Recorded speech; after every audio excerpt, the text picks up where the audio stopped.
Hi, this is Dr. Lou Jacobs at Jacobs Chiropractic Acupuncture Center in Portland, Maine, and it's the first week of August, which means we're about 4 weeks away from school starting. So we're shooting this video tonight to help you understand the dynamics of backpack usage and what causes pain, what doesn't cause pain, how to best pack your backpack, and we may even talk about some of the best backpacks that you can use and whether or not it matters to buy a really expensive one. I'm going to drop little bits of research throughout the course of this video. And the first bit of research is that some research shows that the weight of the backpack matters a lot in determining whether or not a kid is going to have pain. And other research shows that the backpack and the weight of the backpack does not matter at all. We'll talk about that more in a little bit. In the meantime, we're going to go fill up this kid's water bottle and we're going to add it to the backpack when we fill it up with books. Then we're going to weigh it and find out what the average middle school kid is carrying around on their single shoulder or on both shoulders, depending on how they hold their pack. All right, we're going to fill this all the way up with water. All right, filled up. Let's go fill this backpack up. Okay, this is my daughter's backpack and she's going into the 7th grade. She just told me that she doesn't actually have textbooks that she's going to be carrying around with her, but she's going to be carrying around all of the supplies like the notebooks and the binders and free reading materials and things like that. So we're going to fill this up. As you can probably imagine, the back of the backpack here goes against the child's back. You want to load it up with the heaviest stuff closest to their center of gravity. And that is going to create the greatest sort of system of balance while they're walking to and from school or to the bus with the backpack and all their materials in it. So we're going to start with the heaviest stuff, like I said, and that's this dense paperwork here. We've got folders full of paper and books for music class. We've got these notebooks here. Again, more notebooks, more notebooks, more notebooks. And then we've got these binders that really aren't all that heavy. They're slightly less heavy than the notebooks. We've got this book, smaller notebook, and this is going to get stashed in back with the heavier stuff because that's all paper right there. She has this little pencil case that's not terribly heavy, and there we have it. Those are all of the books and folders that she's taking to and from school. I'll throw this ruler in that weighs nothing, and this pencil is going to go with the rest of them in this side pocket here. She always carries a water bottle to school, so I'm going to put that in the pocket over here, and we're going to go weigh this backpack and see exactly what she's carrying around on her back. This is exactly what she'll be taking to school on the first day. All right, so this scale is designed for humans, but I have a feeling that this bag is going to weigh enough to register on here. Here we go. I placed it on there. I'm not putting any. There it is. It's balancing. 16.2 pounds is the weight of her pack with her bottle of water.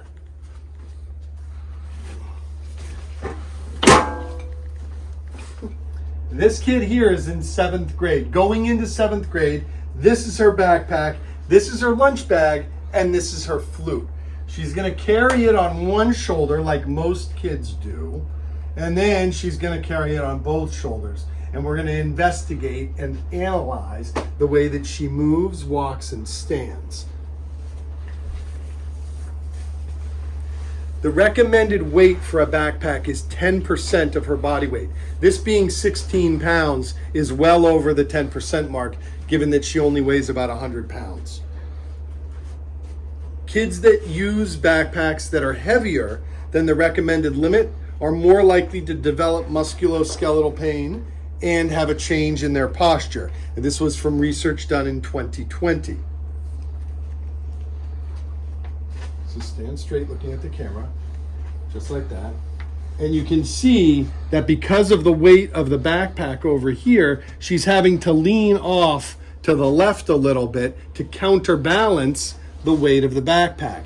This leads to strain in the low back down here, strain in the shoulders, and strain in the neck. It can also lead to tension in the hips as well. Now, if you'll put it on both shoulders and stand straight, very good. Now she's holding the lunch bag and the flute in opposite hands, and you can see that her shoulders are a little bit more level, and she is not leaning off to the left near at all compared to what she was before.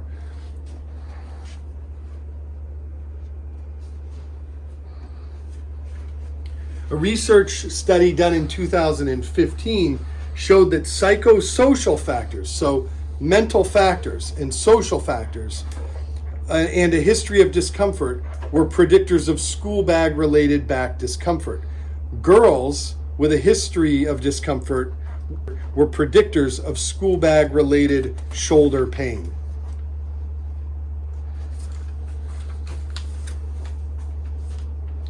Neck, shoulder, and back complaints were present in 45% of young adolescents carrying backpacks in a Spine article in the journal Spine from 2003.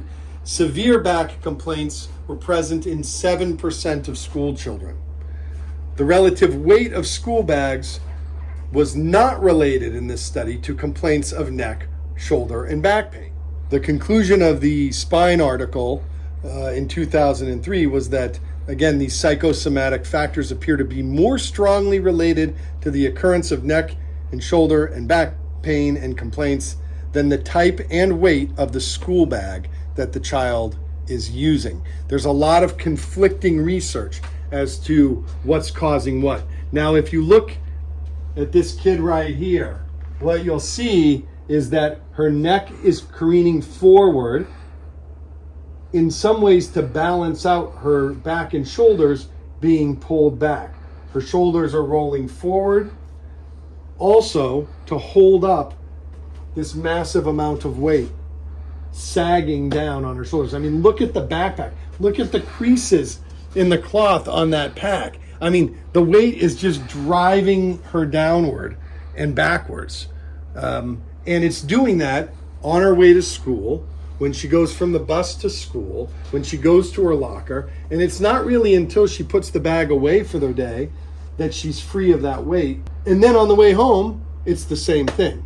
We've got the weight of the backpack and all the books and all of the school supplies jammed back in there until we get home. I think part of the reason that it's difficult to say that the backpacks in some of these research articles, it's difficult to say that the backpacks are causing the problems because they really aren't being used all that long. I mean, kids don't often sit on the bus with their backpack.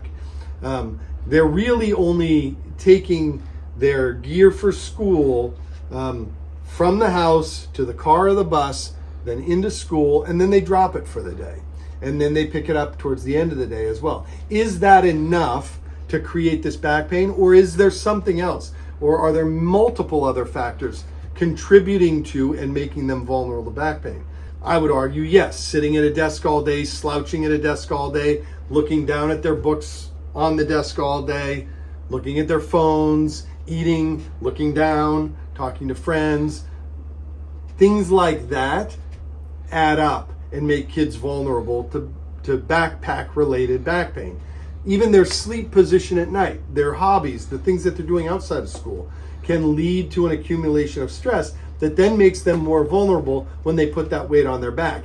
Does that make it the fault of the backpack? Do you need to buy a special backpack to protect against that? I don't know that you do. I would argue that strong kids with good posture that are not accumulating a lot of stress outside of carrying their stuff to and from school will be much less likely to have problems with the backpack. Now, would it help if she tightened up the straps a little bit? It might help to bring this up just a tiny bit and not let it hang down so far. So tightening up the bag, loading it with the heavy stuff from here to here, so heavy to light, right? Maybe figuring something else out with this water bottle. This is a pretty heavy, this probably adds 1.5 pounds to 2 pounds to the total weight of the bag, but it's a necessary evil for a lot of kids. This lunch bag and her flute don't weigh anything, but not all kids are practicing flute at school and taking flute. Some of them are playing much heavier instruments like saxophone and different types of guitars. So that's something to take into consideration when you're adding that weight to the weight of this. I don't know of a single kid that's going to use one of those rolly trolley backpacks like you might see in the luggage section that people carry through airports. I have talked to dozens and dozens and dozens of kids about the possibility of trying that instead, because they came to the office with back pain, and they all refuse to be the goofball, but smart goofball, rolling their books down the hallway at school. If a kid is carrying multiple bags, front, back, side to side, hanging down like this, needless to say, that adds a lot more weight to the compressive forces as the kid is walking from the bus to school. It may be a short period of time, but over the course of a school year, it all adds up. And remember, it's not just the bags that they're carrying, it's the activities in and outside of school that also contribute to hunching and leaning forward. I mean, this type of stress on the body, when the posture is sort of like this, when they're holding their bag like this and walking around like this, it can lead to neck tension, it can lead to headaches, upper back pain, low back pain, even tension down here in the hips and gluteal muscles that can lead to a whole bunch of other problems. And the research is pointing to this idea that these kids are having similar types of problems that adults have. And it's because of the wear and tear. So, when you're out shopping for a new backpack for this school year, if you haven't already gotten it, worry a little bit less about the backpack and a little bit more about how the child is going to use it. Worry a little bit more about the activities that they're doing when they're not carrying the backpack that could contribute to the backpack beating them up a little bit more. Also be concerned about their stress levels. Stress levels increase muscle tension, and again, psychosomatic issues have been pointed to as probable cause for back pain related or associated to carrying around a backpack. Pay attention to stress levels and how that might affect your child. Pay attention to the way that they're sleeping at night. Pay attention to their relationships with their friends. These things all matter. This is that holistic approach that you're looking for that you may not be getting somewhere else. We've got to look at the entire environment that the child is living in and what they're doing to be able to try to predict and assess and then deal with any problems that may arise from backpack use. This is Dr. Lou Jacobs at Jacobs Chiropractic Acupuncture Center in Portland, Maine. With my associate here, Dr. Aaron Vella, we are currently accepting new patients, but we're also accepting your questions. So please ask your questions below. We'll answer them as soon as possible, and let's work together to help your kids have a healthy and happy beginning of the school year come the end of August and September. Take care.